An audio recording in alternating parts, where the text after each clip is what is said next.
يا أيها الذين آمنوا اتقوا الله حق تقاته ولا تموتن إلا وأنتم مسلمون.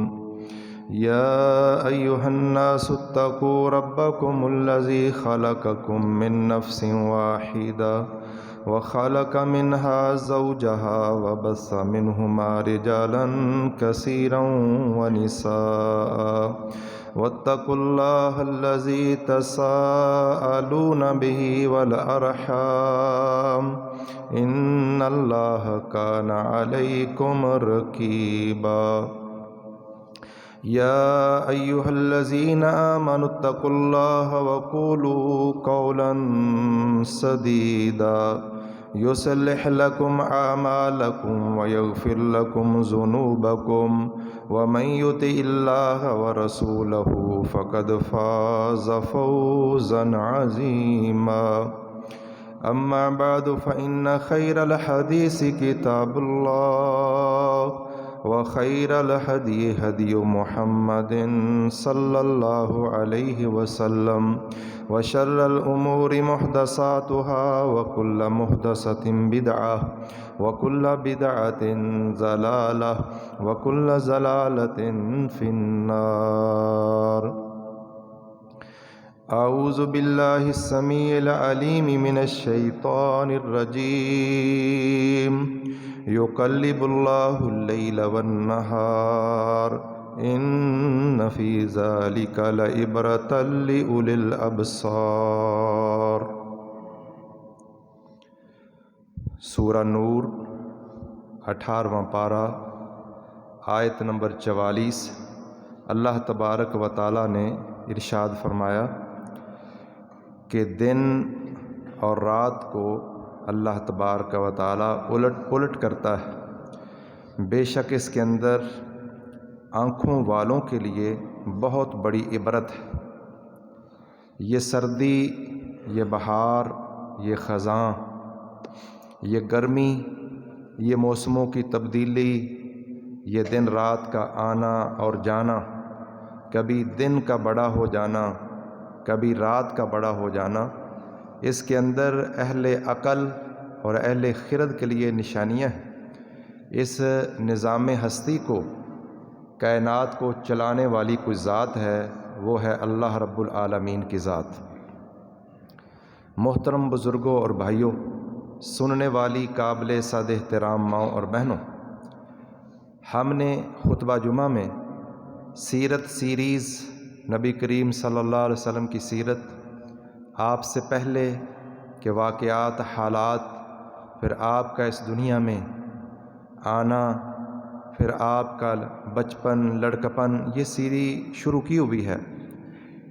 لیکن آج کے خطبہ جمعۃ المبارک میں اس سے ہٹ کر سردی جو ہے وہ شدید ہے، تو اس کے متعلق کچھ احکامات اور کچھ مسائل میں ذکر کروں گا.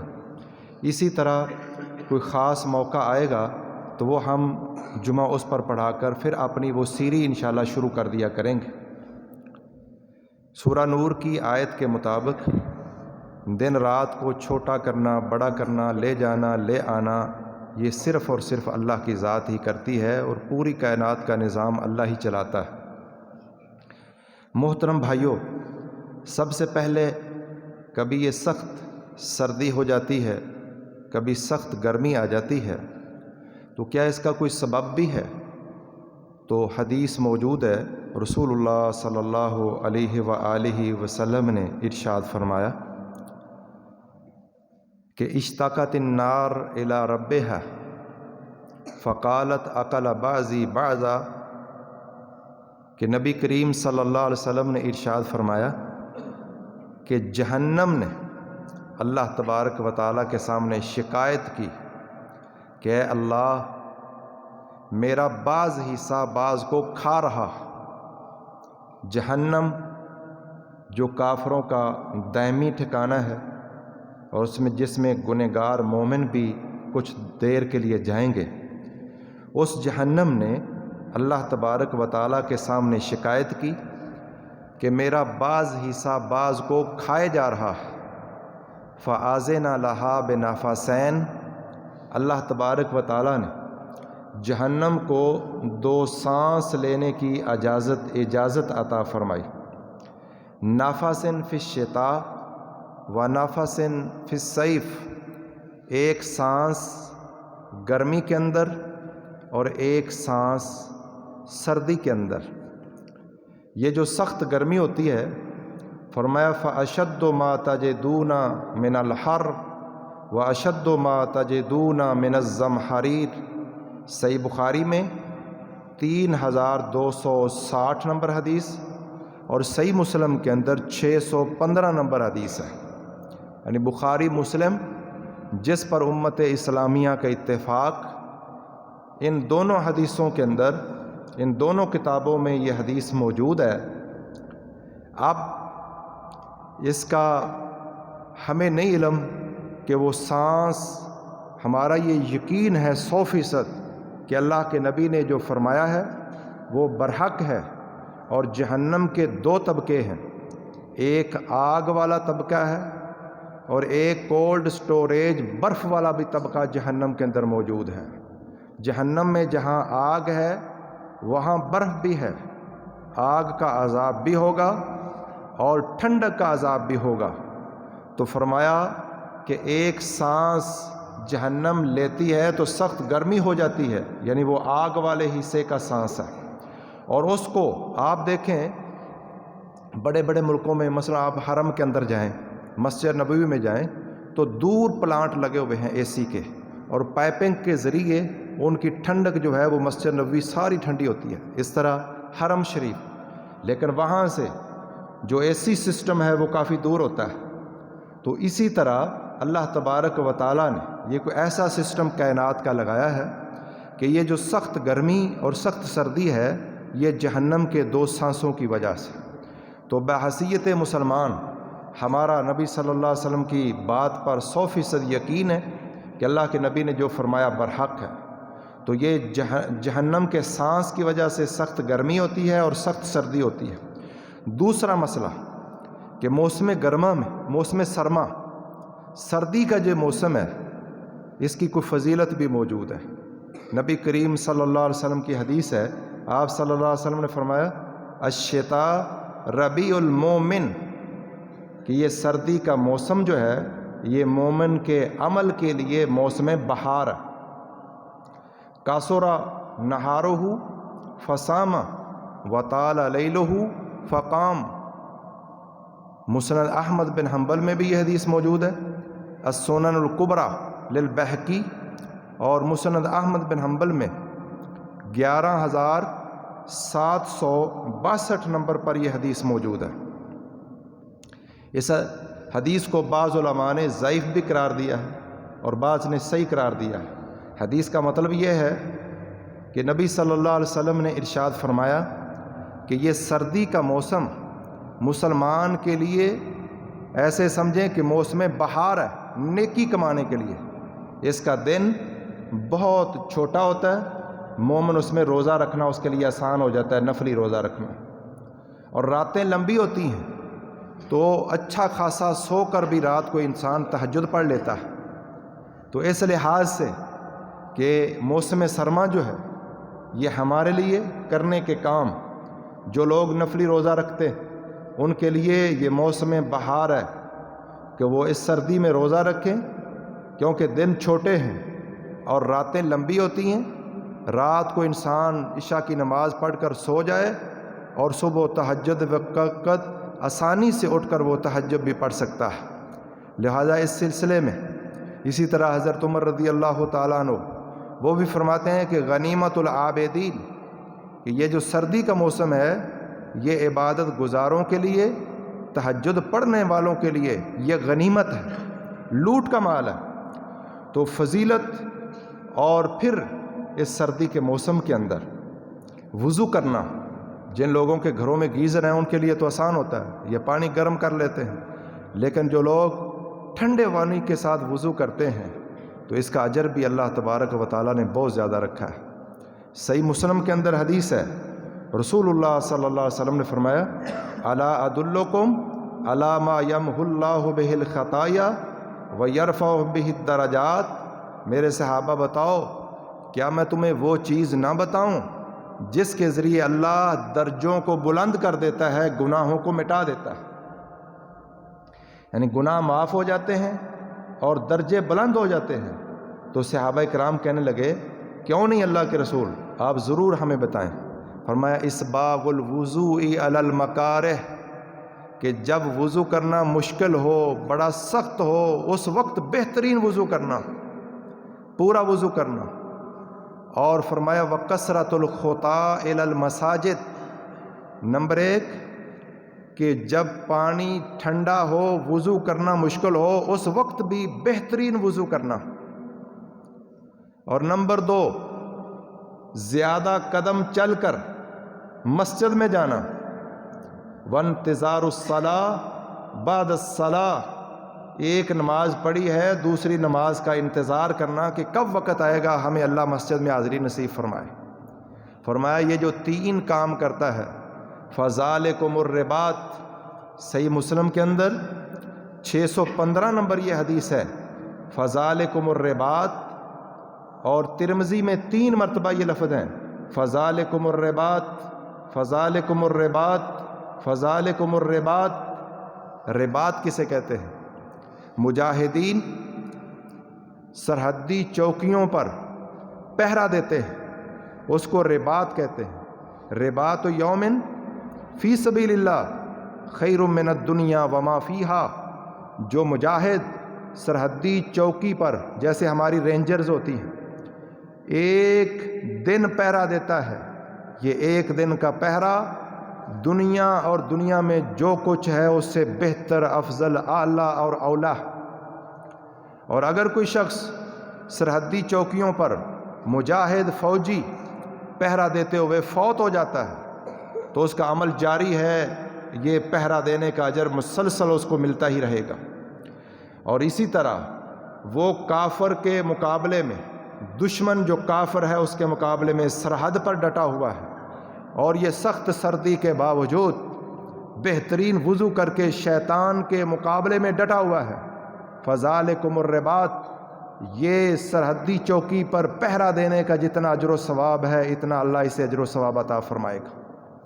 تو اس لیے سردیوں کے اندر وضو کرتے وقت سستی نہیں کرنی چاہیے، اور کوئی حصہ جسم کا خشک نہیں رہنا چاہیے، بلکہ عبداللہ بن عمر رضی اللہ تعالیٰ عنہ کہتے ہیں ہم آگے نکل گئے، رسول اللہ صلی اللہ علیہ وسلم پیچھے رہ گئے، آپ پیچھے سے ہمارے پاس آئے، ہم وضو کر رہے تھے اور ہم اپنے پاؤں وہ ہلکے ہلکے دھو رہے تھے۔ نمساؤ کے لفظ ہے، مسح یمساؤ، اس کا معنی مسح کرنا بھی ہوتا ہے اور اس کا معنی ہلکا پھلکا دھونا بھی ہوتا ہے، یعنی ہم ہلکے ہلکے پاؤں دھو رہے تھے۔ تو نبی صلی اللہ علیہ وسلم نے فرمایا ویل للعقاب من النار، کہ جو ایڑیاں وضو کرتے وقت خشک رہ جائیں ان کے لیے آگ ہے، جہنم ہے۔ تو لہذا سردی کی وجہ سے کہیں ایسا نہ ہو کہ جسم کا کوئی عضو خشک رہ جائے، یہ بہت زیادہ ضروری ہے کہ وضو بہترین طریقے سے کیا جائے اور کوئی حصہ خشک نہ رہنے پائے۔ ہاں یہ شریعت نہیں کہتی کہ 3 مرتبہ دھونا کوئی ضروری ہے۔ اللہ کے نبی صلی اللہ علیہ وسلم نے اعضائے وضو کو 1 بار بھی دھویا ہے، 2 بار بھی دھویا ہے، 3 بار بھی دھویا ہے، اور بعض کو 3 مرتبہ، بعض کو 2 مرتبہ یہ بھی دھویا ہے۔ یعنی یہ بھی ضروری نہیں کہ ایک کو آپ 3 مرتبہ دھوتے ہیں تو سارے اعضاء 3 مرتبہ دھونے ضروری ہے۔ کم از کم ہر عضو کو 1 مرتبہ دھونا فرض ہے، اور 2 3 مرتبہ جو ہے یہ سنت ہے۔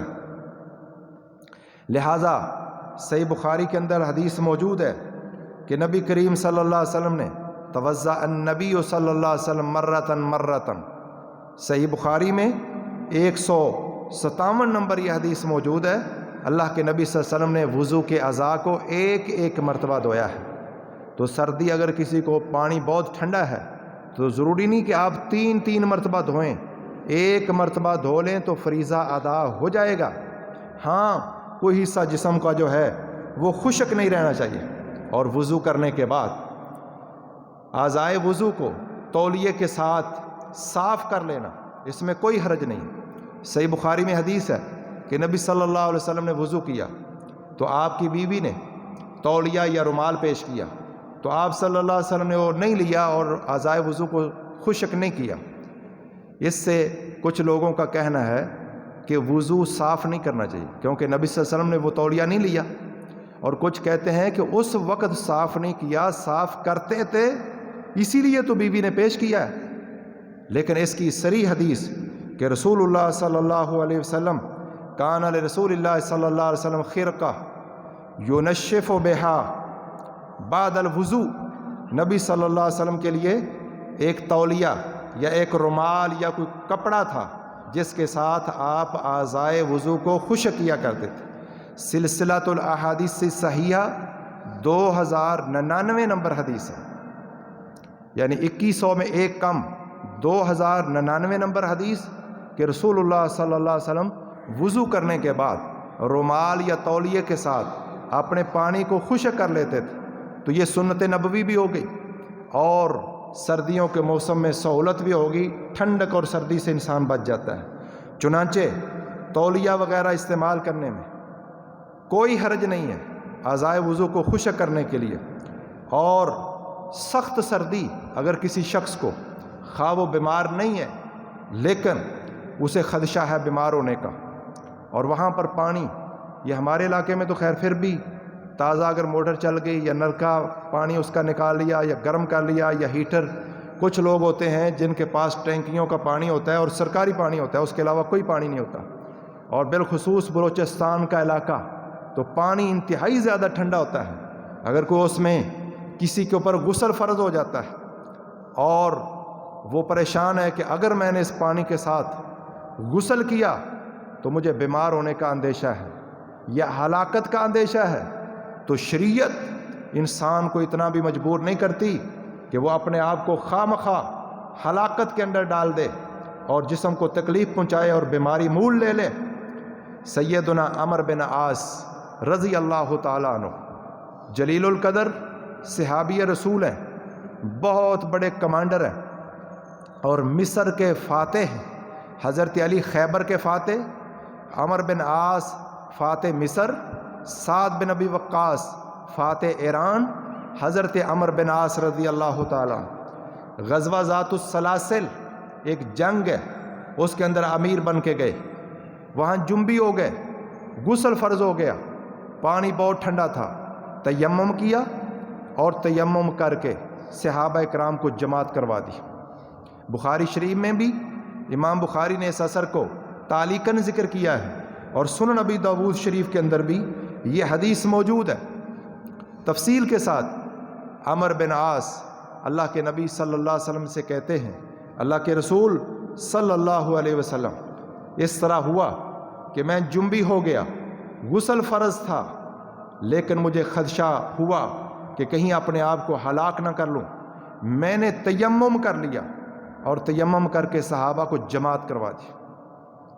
اللہ کے نبی صلی اللہ علیہ وسلم نے فرمایا کہ تو نے تیمم کر کے صحابہ کرام کو جماعت کروا دی حالانکہ تو جنبی تھا؟ تو حضرت عمر بن عاص نے کہا کہ اللہ کے رسول صلی اللہ علیہ وسلم، مجھے سورہ نساء اس کی آیت، انہوں نے کہا مجھے یہ آیت یاد آ گئی، وَلَا تَقْتُلُوا أَنفُسَكُمْ إِنَّ اللَّهَ كَانَ عَلَيْكُمْ رَحِيمًا، کہ اپنی جانوں کو ہلاک نہ کرو، اللہ تم پر بہت مہربان ہے۔ یہ آیت میرے ذہن میں آئی تو میں نے مٹی کے ساتھ تیمم کر لیا، فضاحکا، اللہ کے نبی ہنس پڑے، وَلَمْ يَقُلْ شَيْئًا، اور عمر بن عاص کو کچھ بھی نہیں کہا۔ اس سے ثابت ہوا کہ اگر ایک بندہ صحت مند ہے، اب وہ مجاہد تھے، کمانڈر تھے، جہاد کی کمانڈ کر رہے تھے، غزوے میں تھے، لیکن انہیں محسوس ہوا، لیکن یہ نیتیں تو اللہ بہتر جانتا ہے نا، کہ ایک بندہ خواہ مخواہ رخصت سے فائدہ اٹھاتا ہے تو وہ بھی اللہ جانتا ہے، لیکن اگر کسی کو اپنی جان پر خدشہ ہے تو اللہ کے رسول صلی اللہ علیہ وسلم کی اس حدیث کے مطابق اس حالت اور کنڈیشن میں جس میں اس کو بیمار ہونے کا اندیشہ ہے، ہلاک ہونے کا اندیشہ ہے، تو وہ شخص جو ہے وہ تیمم کر سکتا ہے۔ اور تیمم کیا ہے؟ حضرت عمار بن یاسر رضی اللہ تعالیٰ عنہ اور عمر فاروق رضی اللہ تعالیٰ عنہ دونوں ایک جنگ میں تھے، غسل فرض ہو گیا، جنبی ہو گئے۔ حضرت عمر رضی اللہ تعالیٰ عنہ نے نماز نہیں پڑھی کہ جب تک پانی نہ ملے گا غسل نہیں کروں گا، اتنی دیر تک جب تک غسل نہیں ہوگا نماز نہیں۔ حضرت عمار بن یاسر وہ زمین کے اندر لوٹ پوٹ ہوئے، جس طرح آپ نے حدیث میں لفظ ہیں کما تمرغ الدابہ، جس طرح جانور زمین کے اندر لیٹیاں لیتے ہیں، لوٹ پوٹ ہوتے ہیں، اس طرح یعنی حضرت عمار بن یاسر نے سمجھا کہ جس طرح غسل میں پورے جسم پر پانی بہایا جاتا ہے، اس طرح تیمم میں پورے جسم کو مٹی لگائی جائے۔ تو زمین کے اندر لوٹ پوٹ ہوئے، نبی صلی اللہ علیہ وآلہ وسلم کو بتایا گیا، نبی صلی اللہ علیہ وسلم نے فرمایا تجھے یہی کافی تھا، اپنے دو ہاتھ زمین پر مارتا، ذرا پھونک مار کے اپنے چہرے پر پھیر لیتا، اور پھر ہاتھوں کی بیک سائڈ پر، بائیں کو دائیں پر اور دائیں کو بائیں پر، یہ تیمم ہو گیا۔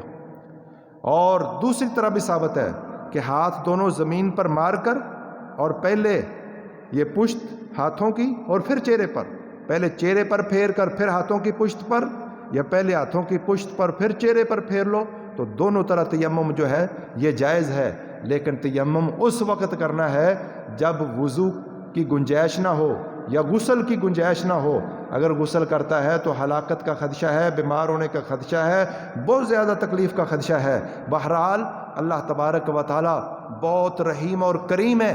انسان جب بے بس ہو جاتا ہے، لا یکلف اللہ نفسا الا وسعها، انسان کو اللہ اس کی طاقت سے بڑھ کر تکلیف نہیں دیتا۔ جو آپ کی طاقت سے زیادہ کام ہے، اللہ وہ بوجھ کسی پر نہیں ڈالتا جو وہ بوجھ اٹھانے کے قابل نہیں ہوتا۔ بہرحال اسی طرح جرابوں پر مسا، موزوں پر مسا، بوٹوں پر مسا، پگڑی پر مسا، ٹوپی پر مسا۔ محترم بزرگوں بھائیوں، رسول اللہ صلی اللہ علیہ وسلم نے ایک لشکر کو بھیجا، اور لشکر کو بھیجا، جب وہ لشکر گیا تو انہیں سخت اصابہم البرد، سخت سردی ہونے لگی۔ آ کر انہوں نے شکایت کی کہ سردی بہت زیادہ تھی۔ فآمرہم، نبی صلی اللہ علیہ وسلم نے انہیں حکم دیا ان یمسحوا علی العصائب والتساخین۔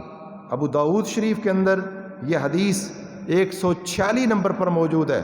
اللہ کے نبی صلی اللہ علیہ وسلم نے صحابہ کو کہا کہ آپ نے یہ کرنا تھا، اگر سخت سردی تھی تو آپ اپنی پگڑیوں کے اوپر مسح کر لیتے، یعنی پگڑی جو پورے سر پر، جیسے بزرگ پگڑی پہنتے ہیں اور یہاں بھی بیٹھے ہوئے ہیں، تو ایسی پگڑی اتار کر سر پر مسح کرنا، یہ تو اس میں تو کوئی اختلاف نہیں۔ لیکن اگر پورے جسم کو پگڑی نے ڈھانپا ہوا ہے تو پگڑی کے اوپر بھی اگر مسح کر لیا جائے تو اللہ کے نبی صلی اللہ علیہ وسلم کے فرمان کے مطابق جائز ہے اور سنت ہے۔ فرمایا والتساخین، تساخین کہتے ہیں اس چیز کو جو پاؤں کو گرم کرے۔ اس کے اندر موزے بھی آ جاتے ہیں اور اس کے اندر جرابیں بھی آ جاتے ہیں۔ لہذا اللہ تبارک و تعالی انسان کو سہولیات دیتے ہیں۔ جب کوئی قانون سخت ہوتا ہے تو اس میں اللہ تبارک و تعالی رعایت بھی دیتے ہیں۔ سخت سردی کے اندر انسان موزے پہن کے اور موزے کے اوپر مسح کرنا، یہ تو سنیوں کا وہ مسئلہ ہے جو عقائد کے اندر شامل کیا گیا ہے۔ موزوں کے اوپر مسح کرنا تمام اہل السنہ کے تمام مکاتب فکر، وہ اہل الحدیث ہوں، اہل ظاہر ہوں، حنفی ہوں، شافعی ہوں، مالکی ہوں، حنبلی ہوں، کوئی بھی سنی مسلمان، یہ مسئلہ تو وہ ہے جو تواتر سے ثابت ہے۔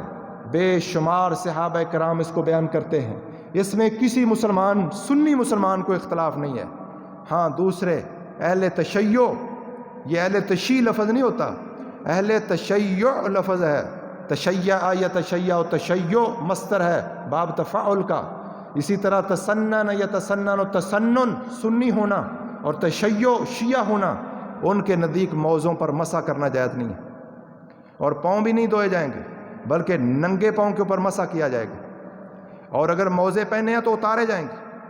شیعہ کے نزدیک موزوں پر مسح جائز نہیں، لیکن اہل السنہ والجماعت کے تمام مکاتب فکر، ان کے نزدیک موزوں پر مسح کرنا یہ سنت ہے، قرآن کا حکم ہے، حدیث کا حکم ہے، اللہ کے نبی کا فرمان۔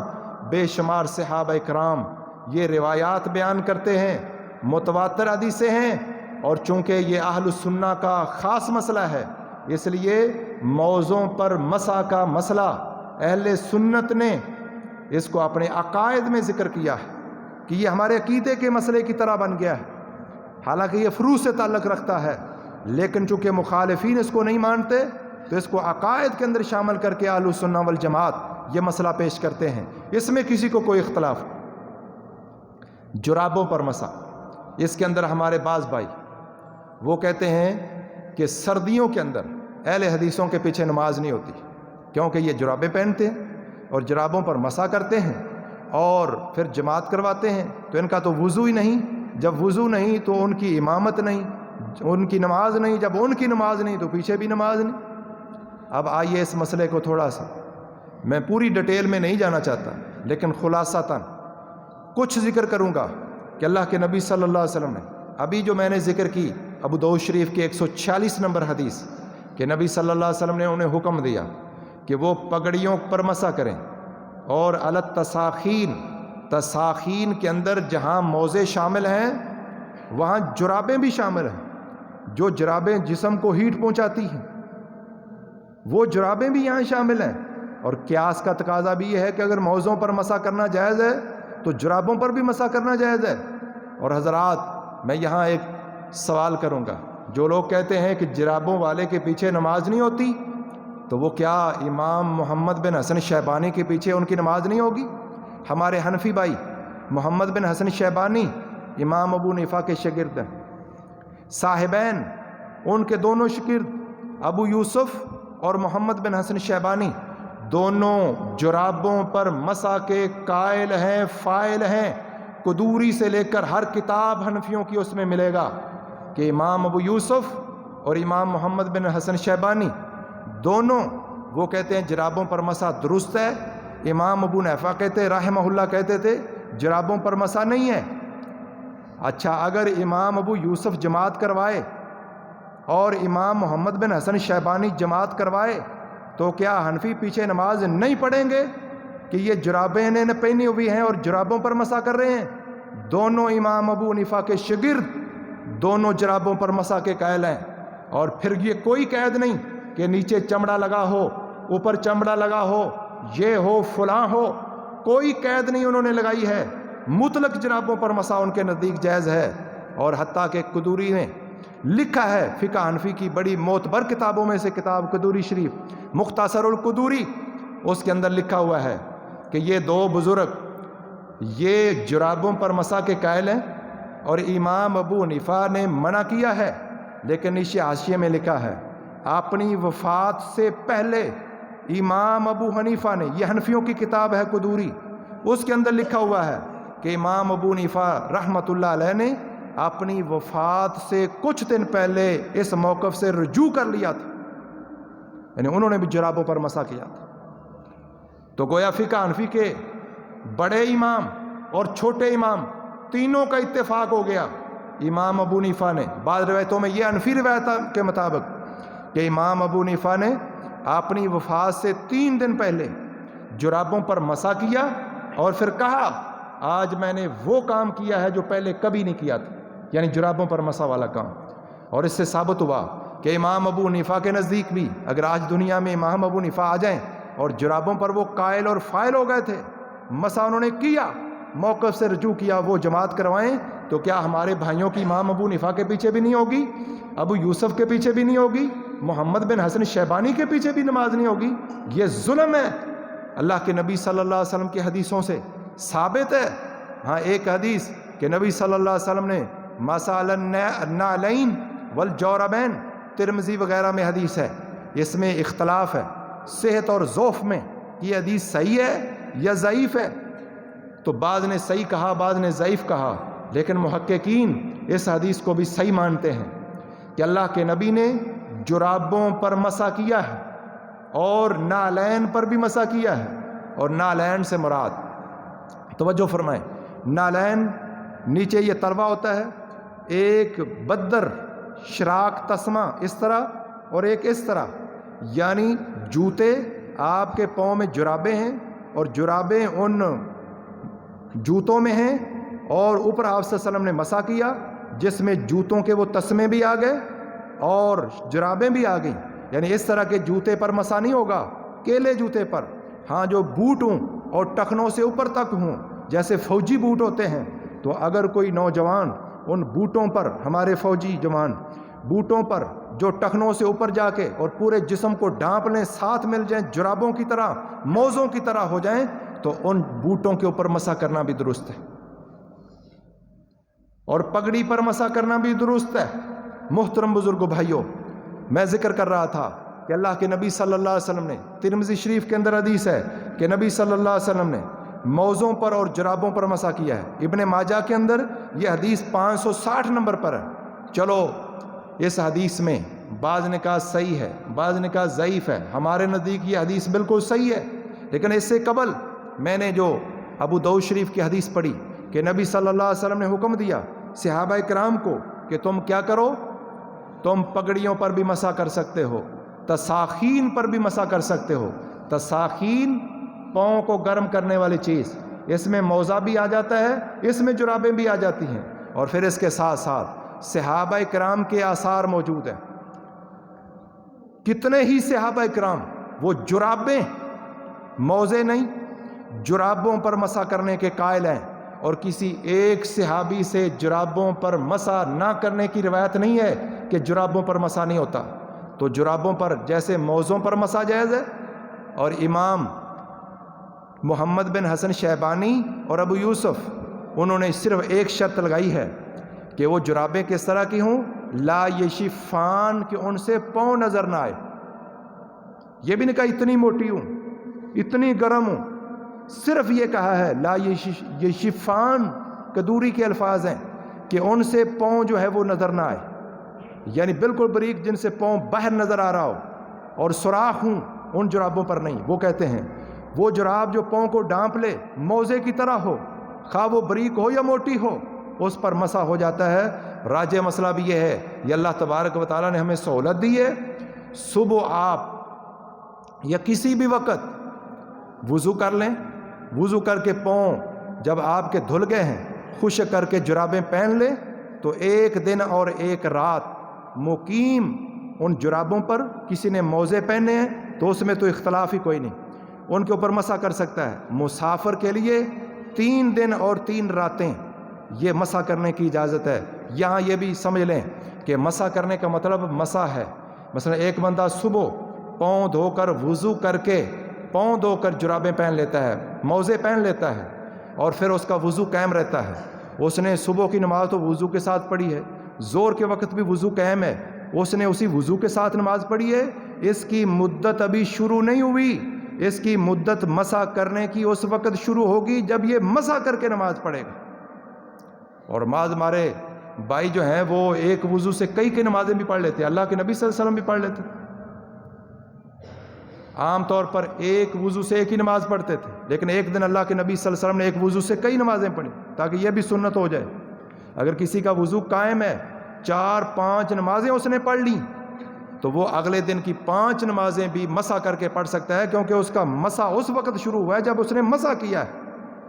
جرابیں پہننے سے ٹائم نہیں شروع ہوگا، جس وقت آپ مسا کر کے نماز پڑھیں گے وہاں سے وقت سٹارٹ ہوگا، ایک دن اور ایک رات۔ اور مقیم مسافر کے لیے 3 دن اور 3 راتیں۔ اللہ تبارک و تعالی، نبی صلی اللہ علیہ وسلم نے فرمایا جس طرح اللہ عزیمت پر عمل کرنے کو پسند کرتا ہے، اس طرح کوئی اس کی رخصت سے فائدہ اٹھائے اللہ اس کو بھی پسند کرتا ہے۔ سفر میں سردی گرمی بہار خزاں 4 رکعتی نماز کو 2 رکعت پڑھنا یہ رخصت ہے، اور 4 رکعتیں پوری پڑھنا یہ عزیمت ہے، لیکن زیادہ ثواب 2 رکعت پڑھنے کا ہوگا۔ اگر وہ مسافر ہے، اتنی مسافت وہ طے کرتا ہے جس میں انسان مسافر بن جاتا ہے، تو اللہ کے رسول صلی اللہ علیہ وسلم کے فرمان کے مطابق جو بندہ رخصت پر عمل کرتا ہے یہ بھی اللہ کو محبوب ہے کہ اللہ اسے آسانی دیتا ہے، وہ آسانی کو قبول کرتا ہے۔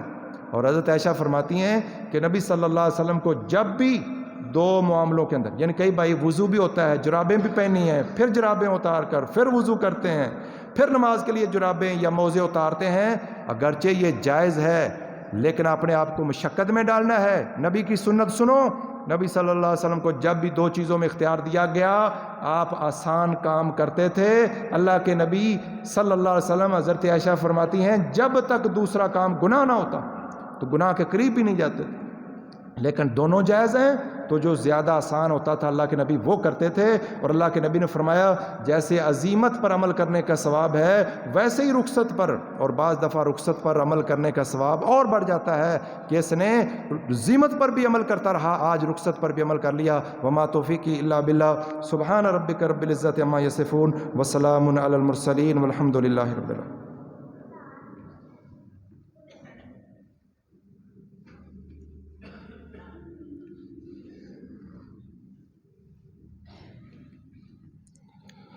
ان الحمد للہ نحمده ونستعینه ونستغفره ونعوذ باللہ من شرور انفسنا ومن سیئات اعمالنا، من يهده الله فلا مضل له ومن يضلل فلا هادي له، اشهد ان لا اله الا الله وحده لا شريك له واشهد ان محمدا عبده ورسوله۔ محترم بزرگوں اور بھائیوں، سخت سردی میں بعض لوگ یہ غلطی بھی کر جاتے ہیں کہ اس طرح منہ لپیٹ کر نماز پڑھ لیتے ہیں۔ منہ، فم جس کے اندر زبان ہے، چہرہ تو یہ سارا اس کو وجہن کہتے ہیں چہرے کو، اور جسے ہم کھاتے ہیں اس کو کہتے ہیں فم، منہ۔ تو یہ منہ ڈھانپنا نبی صلی اللہ علیہ وسلم نے اس سے منع فرمایا ہے۔ اگرچہ بعض علماء نے اس حدیث کو بھی ضعیف قرار دیا ہے، لیکن تمام فقہاء کا یہی فتویٰ ہے، حتیٰ کہ عورتوں کے لیے بھی، کہ عورتیں بھی جب نماز پڑھیں تو ان کا چہرہ جو ہے وہ ننگا ہونا چاہیے، باقی پورا جسم۔ شرط یہ ہے کہ سامنے کوئی اجنبی مرد نہ ہو، وہ الگ اگر نماز پڑھ رہی ہیں تو یہ چہرہ ننگا ہونا چاہیے۔ اس طرح جب احرام باندھ لیتی ہیں تو اس وقت منہ کے اوپر کوئی نقاب لینا عورتوں کے لیے جائز نہیں ہے، اور اگر غیر محرم سامنے آ جائے تو کپڑا لٹکا کر یا اس طرح پلو کر کے پردہ کر سکتی ہے، لیکن پکا نقاب باندھ لینا حج عمرے میں دوران احرام، جب عمرہ مکمل ہو گیا تو پھر جو مرضی کرے، نقاب جس طرح مرضی کرے۔ تو فقہاء نماز کے اندر یہی کہتے ہیں کہ آدمی کا چہرہ جو ہے اور یہ منہ، اللہ کے نبی صلی اللہ علیہ وسلم کے شیخ البانی نے اس حدیث کو صحیح کہا ہے، این یغطی الرجل فاہ، کہ انسان اپنے منہ کو ڈھانپے، اللہ کے نبی نے اسے منع فرمایا۔ جتنی بھی سردی لگ رہی ہو تو یہ جو منہ ہے یہ ننگا ہونا چاہیے۔ ہاں نیچے سے اگر باندھ لیتا ہے تو یہ منہ جو ہے جس کے ساتھ ہم کھاتے ہیں یہ نماز کے اندر جو ہے ننگا ہونا چاہیے۔ اس طرح بکل مار لینا کہ پورا چہرہ ڈھانپ لینا اور پورے جسم کو، اس سے بھی نبی صلی اللہ علیہ وسلم نے منع فرمایا ہے۔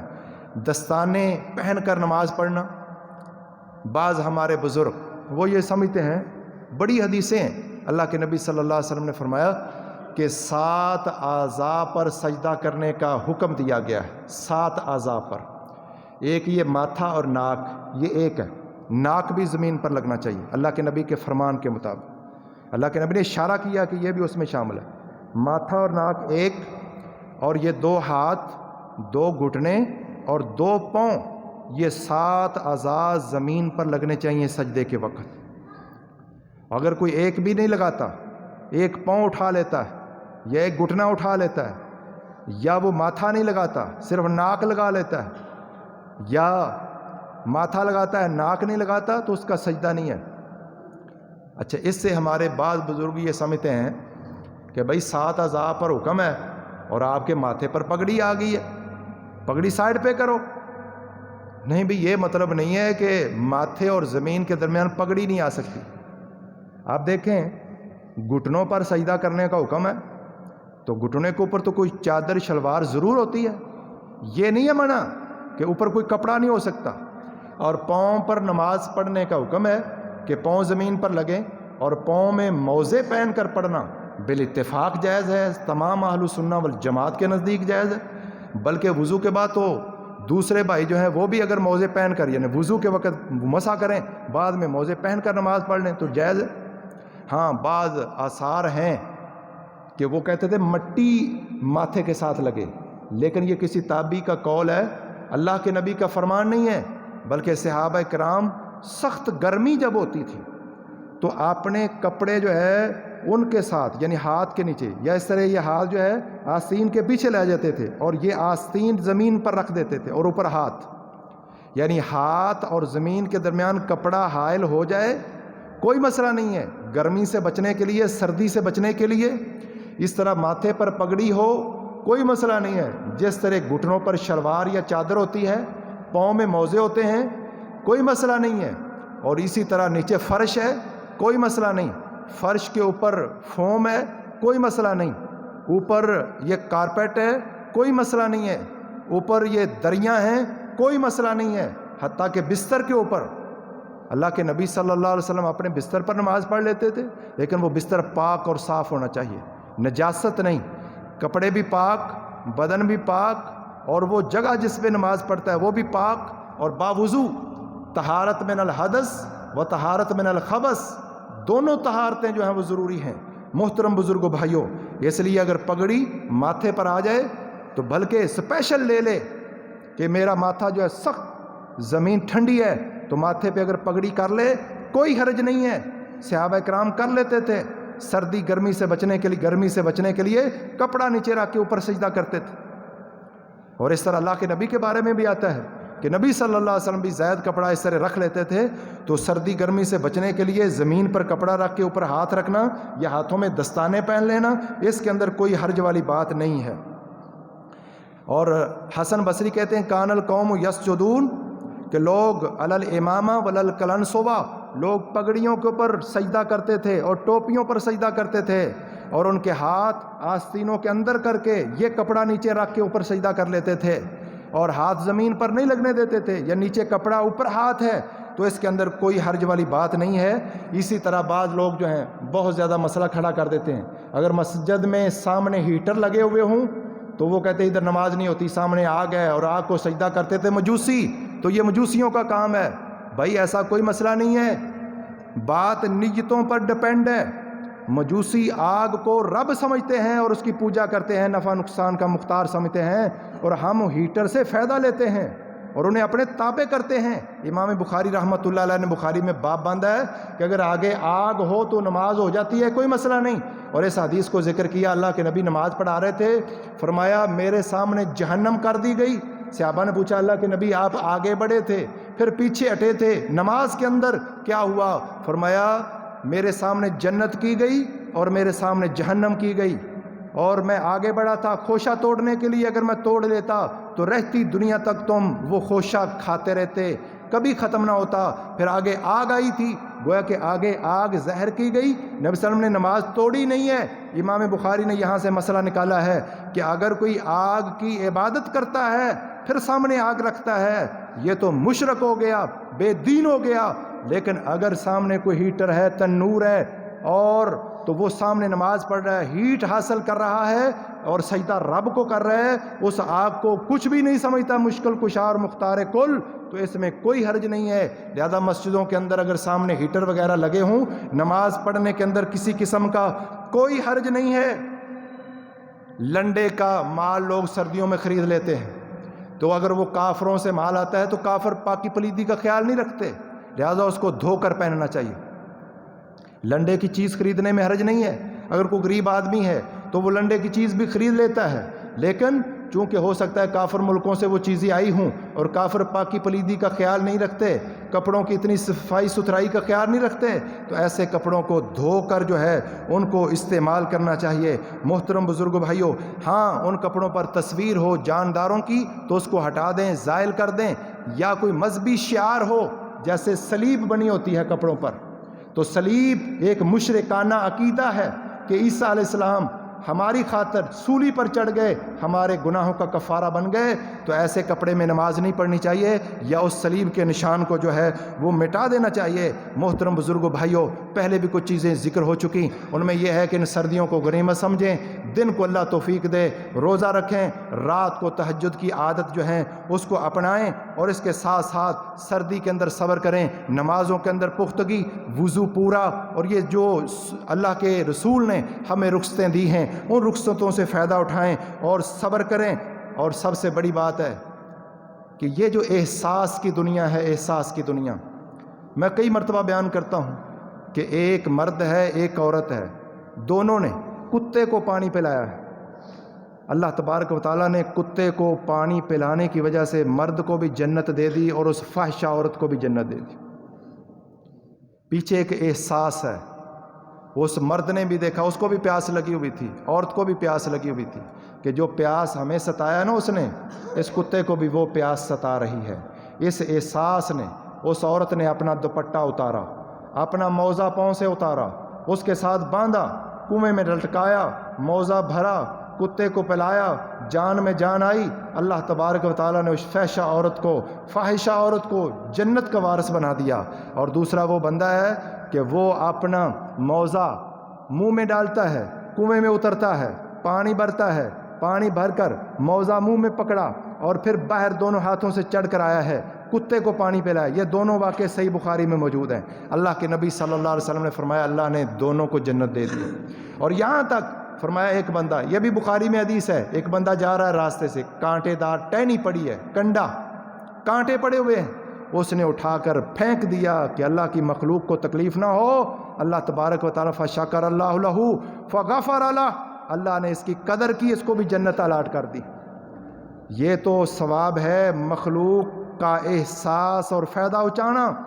اور اگر کوئی لوگوں کے راستے میں کانٹے بچھاتا ہے تو پھر جہنم بھی ہو سکتی ہے۔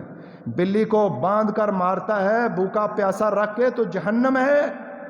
محترم بھائیو، سردی میں ہمیں بھی احساس ہوتا ہے، کتنے کتنے لباس ہم پہن لیتے ہیں۔ جو لوگ صاحب ثروت ہیں، مالدار لوگ ہیں، آپ اپنے گرد و نواح میں دیکھتے ہیں کوئی غریب لوگ ہیں، ان کے پاس جرسی نہیں ہے، سویٹر نہیں ہے، چادر نہیں ہے، جرابیں نہیں ہیں، کوئی اور چیز نہیں ہے۔ غریب لوگ بھی ہیں، مسکین بھی ہیں، فقراء بھی ہیں، یتیم بھی ہیں، تو ان کا احساس کریں۔ ہو سکتا ہے کوئی ایک دیا ہوا سویٹر انسان کی جہنم سے بچانے کا باعث بن جائے، جنت الاٹ کرنے کا باعث بن جائے۔ یہ تو دل کی دنیا ہے نا، کہ کس احساس اور کس اخلاص کے ساتھ انسان خرچ کر رہا ہے۔ تو غریبوں کا، عوام کا خیال رکھیں۔ اللہ تبارک و تعالیٰ یہ سردیاں، اس کے اندر جو غنیمتیں ہیں ہمیں حاصل کرنے کی توفیق عطا فرمائے، رات کو تہجد کی توفیق عطا فرمائے، دن کو روزہ رکھنے کی توفیق عطا فرمائے، اور نیک اعمال کرنے کی توفیق عطا فرمائے۔ غریبوں، فقیروں، بیواؤں، یتیموں، ان کی ہمدردی، غم گساری کرنے کی توفیق عطا فرمائے۔ وما توفیقی الا باللہ، سبحان ربک رب العزت عما یصفون، وسلام علی المرسلین، والحمد للہ۔